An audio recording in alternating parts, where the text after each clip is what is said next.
Welcome back to YouTube channel economics आसान है। Guys आज हम माइक्रो इकोनॉमिक्स का चैप्टर नंबर 2 कंज्यूमर इक्विलिब्रियम को कंटिन्यू कर रहे हैं। अगर आपने यहाँ तक फॉलो नहीं करा तो फॉलो कर सकते हो Instagram, Telegram, x, Facebook, WhatsApp पर। इनका लिंक मैं तुम्हें डिस्क्रिप्शन में दे दूंगी। आज हम डिटेल में डिस्कस करेंगे कि टीयू क्या होता है, एमयू क्या होता है और इन दोनों के बीच में क्या रिलेशनशिप होता है। तो स्टार्ट करते हैं आज की class, relationship between TU and MU. इसको हम एक स्केड्यूल के थ्रू समझते हैं। यहाँ पर मैंने छोले भटूरे की यूनिट्स ली है 0, 1, 2, 3, 4, 5, 6। यहाँ पर हमारा एमयू है मास यूटिलिटी, यहाँ पर हमारा टीयू है टोटल यूटिलिटी।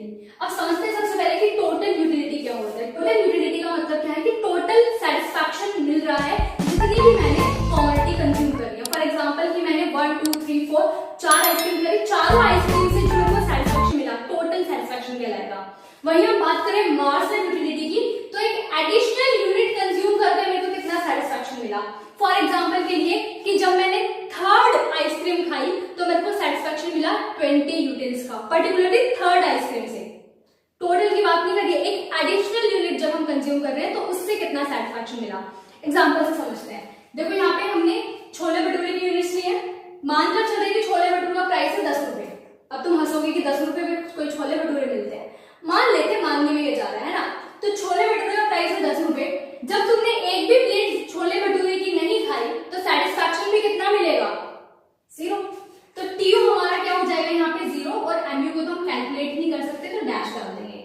जब मैंने सबसे पहले एक प्लेट छोले भटूरे खाए, 10 रुपए की प्लेट थी, बट मेरे को ऐसा लगा कि मैंने 20 रुपए वाली छोले भटूरे की प्लेट खा ली है, मैं कितना विलिंग टू पे हूं। मैंने लास्ट क्लास में बताया था कि यूटिलिटी को किस में मेजर करते हैं, यूटिल्स में मेजर करते हैं कि कंज्यूमर कितना विलिंग टू पे है। तो यहाँ पर मैं कितना विलिंग टू पे हूँ? 20 रुपीज। तो 20 यूटिल हम मानकर चल रहे हैं कि 1 यूटिल इक्वल है 1 रुपी के। तो 20 यूटिल का मेरे को क्या मिला है? सेटिस्फैक्शन मिला है जब मैंने पहली छोले भटूरे की प्लेट खाई है। तो फर्स्ट से कितना सेटिस्फैक्शन टोटल मिला होगा? 20 यूटिल का ही। इसको बोलते हैं इनिशियल यूटिलिटी, कि पहली कमोडिटी की यूनिट की कंज्यूम करके कितना सेटिस्फैक्शन मिला, वो इनिशियल यूटिलिटी कहलाती है। अब मैंने दोबारा एक और छोले भटूरे की प्लेट मंगाई, हुई इतनी अच्छी लगी। अब उसको खा के मेरे को ऐसा लगा कि हाँ 10 रुपए की प्लेट है, बट अभी भी मैं इसके लिए 16 रुपए देने के लिए तैयार हूँ। तो मेरा सेटिस्फैक्शन क्या होगा? वो सेकंड प्लेट से 16 का होगा, बट दोनों से कितना होगा? टोटल 36 होगा। डिफरेंस समझ में आया? मार्जिनल यूटिलिटी का मतलब एक एडिशनल, जब मैंने छोले भटूरे की प्लेट खाई, मतलब फर्स्ट से जब मैंने सेकंड पर गई तो सेकंड से कितना मिला? 16 का, बट फर्स्ट और सेकंड दोनों को मिला है टोटल कितना सेटिस्फैक्शन मिला? 36 का। मैंने एक और प्लेट मंगाई छोले भटूरे की। अब मेरे को लगा कि हाँ 10 रुपए की प्लेट थी, 10 रुपए मैं इसके लिए देने के लिए रेडी हूं। तो मेरे को सेटिस्फैक्शन मिला थर्ड प्लेट से 10 यूटिल का, बट टोटल कितना हुआ? तीनों से कितना मिला? 46 का। समझ में आ रहा है? देन फोर्थ, जब मैंने छोले भटूरे की प्लेट खाई तो मेरे को ऐसा लगा कि 10 रुपए की प्लेट है, बट अब तो मैं इसके लिए बस 4 रुपए देने के लिए रेडी हूं। तो टोटल चारों यूनिट से कितना सेटिस्फैक्शन मिला? 50 यूटिल्स का। फिफ्थ प्लेट जब मैंने खाई तो मैं अब कुछ भी रुपए देने के लिए रेडी नहीं थी। मेरे को सेटिस्फैक्शन कितना मिला? 0 यूटिल का। टोटल पांचों से कितना मिला? 50 यूटिल का। अब भाई जो दुकानदार था उसने कहा भाई एक और ले लो, एक और ले लो। अब एक और प्लेट लेने के लिए मैंने कहा भाई तू ही मेरे को 6 रुपए दे दे इसके ऊपर रख के, तब तो मैं खाने के लिए तैयार भी हो जाऊं, क्योंकि जो तबीयत खराब होगी, हीरो पीना पड़ेगा, वो अलग बात है। तो अब मैं छठी प्लेट के लिए, सिक्स्थ प्लेट के लिए कुछ भी रुपया लेने नहीं जा रही। मतलब मेरे को सेटिस्फैक्शन से अब क्या मिल रहा है? डिससेटिस्फैक्शन। यूटिलिटी से डिस यूटिलिटी पर पहुंच गई हूं मैं, नेगेटिव। मैं सामने वाले शॉपकीपर को कह रही हूं कि भाई तू ही मेरे को 6 रुपए दे दे। -6 मैं क्या दे रही हूं? सेटिस्फैक्शन दे रही हूं अपनी 6 प्लेट को। तो टोटल कितना मिला? 44 का। समझ में आया? तो मार्जिनल हमें बता दे कि ईच एडिशनल यूनिट पर कितना सेटिस्फैक्शन हमने गेन करा, और टोटल हमें बताता है कि जितनी भी हमने टोटल कमोडिटी कंज्यूम कर लिया उन टोटल यूनिट से मेरे को कितना सेटिस्फैक्शन मिला। क्लियर हुआ? तो हम इसको कैसे मेजर कर सकते हैं? टीयू एन, अगर मेरे को टोटल यूटिलिटी निकालनी है तो मैं क्या कर रही हूँ? देखो मेरे को दोनों first and second total 2 unit से कितना सेटिस्फैक्शन मिला, तो मैं क्या कर रही हूँ? MU1 + MU2 20 + 16 36। टोटल 6 के 6 यूनिट से मेरे को कितना सेटिस्फैक्शन मिला, तो मैंने क्या करा? MU1 MU2 MU3 MU4 MU5 MU6 इन सबको प्लस करके मैंने बताया मेरे को 44 का सेटिस्फैक्शन मिला। तो कैसे मेजर करेंगे हम टीयू को? टीयू एन इक्वल होगा mu1 plus mu2 plus mu3 plus भी हमने यूनिट्स कंज्यूम कर लिया उसका mu। अब टीयू को मैं इस तरीके से बोल सकती हूँ कि सिग्मा mu है, सम है mu का, कि जब मैंने इसका टोटल करा तो मेरा टोटल यूटिलिटी निकल के आ गया, सिग्मा है mu का बोल सकते हैं। बट अगर मेरे को mu फाइंड करना है फॉर एग्जांपल के लिए, पर्टिकुलर मेरे को बताना है कि थर्ड यूनिट पर मेरे को कितना सेटिस्फैक्शन मिला, तो कैसे निकालेंगे? टीयू एन, देखो mu किसका निकालना है? थर्ड का, तो टीयू एन, टीयू तीनों यूनिट का माइनस टीयू एन माइनस 1 मतलब 3 माइनस 1 2, टीयू 2 का, तो टीयू 3 मेरा कितना है? 46, टीयू 2 मेरा कितना है? 36, तो mu3 से मेरे को कितना सेटिस्फैक्शन मिला? 10 न्यूटन का। चेक कर लो, समझ में आया? एक और तरीका है इसको कैलकुलेट करने का, फॉर एग्जांपल के लिए कि mu3 का ही मेरे को बताना है कितना सेटिस्फैक्शन मिला, तो चेंज इन टीयू देखो, 3 से 2 कितना चेंज आया? 10 का, और 3 से 2 कितना चेंज आया? 1 का, तो 10 हमारा टोटल यूटिलिटी का चेंज आया, 1 हमारा क्वांटिटी का चेंज आया है, तो mu3 कितना हो गया हमारा? 10। तो इस तरीके से हम टीयू एंड mu को कैलकुलेट कर सकते हैं। क्लियर हुआ? अब बात करते हैं रिलेशनशिप की।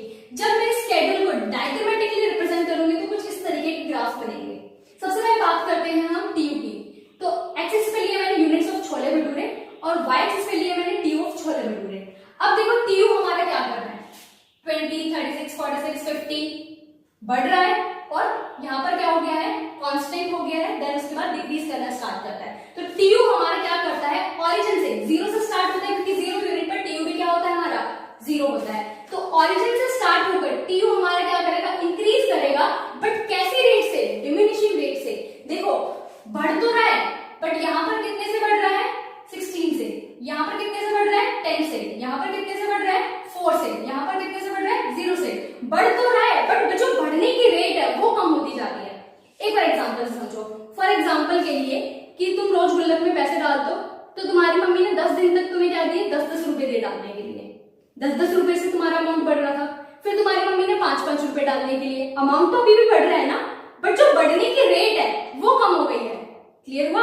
पहले 10-10 से बढ़ रहा था, अब 5-5 से बढ़ रहा है। फिर उसके बाद मम्मी ने 1-1 रुपया देना स्टार्ट किया, तो 1-1 से बढ़ रहा है। बढ़ तो रहा है, अमाउंट तो बढ़ रहा है, बट जो बढ़ने की रेट है वो 10 से 5, 5 से 1 डिक्रीज हो गई है। समझ में आया? सेम यहाँ पर हो रहा है कि टीयू बढ़ तो रहा है, बट बढ़ने की जो रेट है वो हमारी 20 से 16, 16 से 10, 10 से 4, 4 से 0 कम होती जाती है। ठीक है, तो टीयू हमारा इंक्रीज तो करेगा, बट कैसी रेट से? डिमिनिशिंग रेट से। टीयू अपने मैक्सिमम पर आएगा जब हमारा क्या होगा? mu 0 होगा। 50, तो टीयू हमारा मैक्सिमम पर है, इस पॉइंट को बोलते हैं पॉइंट ऑफ सटाइटी, जहां पर हमारा टीयू टोटल यूटिलिटी क्या होती है? मैक्सिमम होती है। और उसके बाद हमारा mu जब नेगेटिव होता है तो टीयू स्टार्ट्स फॉलिंग, टीयू ने डिक्रीज करना स्टार्ट कर दिया, 50 से 44 हो गया। mu की बात करें तो एक्स एक्सिस पे ले रही हूं units of chole bhature, Y axis पे ले रही हूं mu ऑफ छोले भटूरे। अब देखो जब हमारा टीयू इंक्रीज कर रहा है डिमिनिशिंग रेट से, mu क्या कर रहा है? हमारा डिक्रीज कर रहा है, बट कैसा है? पॉजिटिव है। तो mu हमारा डिक्रीज करेगा, बट कैसा रहेगा? पॉजिटिव रहेगा। टीयू जब अपने मैक्सिमम पॉइंट पर पहुंच गया, मैक्सिमम सेटिस्फैक्शन जब मेरे को मिल रहा है पॉइंट ऑफ सटाइटी पर, उस पॉइंट पर क्या होता है? हमारा mu 0 होता है। जब टीयू स्टार्ट्स फॉलिंग, टीयू जब डिक्रीज करना स्टार्ट कर देता है तो mu हमारा क्या चला जाता है? नेगेटिव। ये वो सिचुएशन आ गई जहां पर मैं शॉपकीपर को कह रही हूँ कि भाई तू 6 रुपए दे दे, क्योंकि मेरे को वहां पर सेटिस्फैक्शन की जगह क्या मिल रहा है? डिससेटिस्फैक्शन, डिसयूटिलिटी मिल रही है। तो अब रिलेशनशिप इस ग्राफ से ही समझेंगे कि जब हमारा mu पॉजिटिव होगा, टीयू इंक्रीज करेगा, बट कैसी रेट से? डिमिनिशिंग रेट से। तो when mu is positive, TU increase at diminishing rate. Second, when mu is 0, TU reach its maximum. When mu is 0, TU reaches its maximum, मतलब point of satiety पर है जहां पर maximum satisfaction मिल रहा है। When mu is negative, TU starts falling। जब mu अपने negative पर होता है तब TU starts कर देता है falling। तो ये था relationship between TU and mu। बहुत अच्छे से क्लियर हो गया होगा कि किस तरीके से हम TU को कैलकुलेट करेंगे, mu को कैलकुलेट करेंगे, और इन दोनों को ग्राफिकली किस तरीके से रिप्रेजेंट करके इनका रिलेशनशिप बताएंगे। सो गाइस आज के लिए इतना ही, मिलते हैं नेक्स्ट क्लास में। Thank you.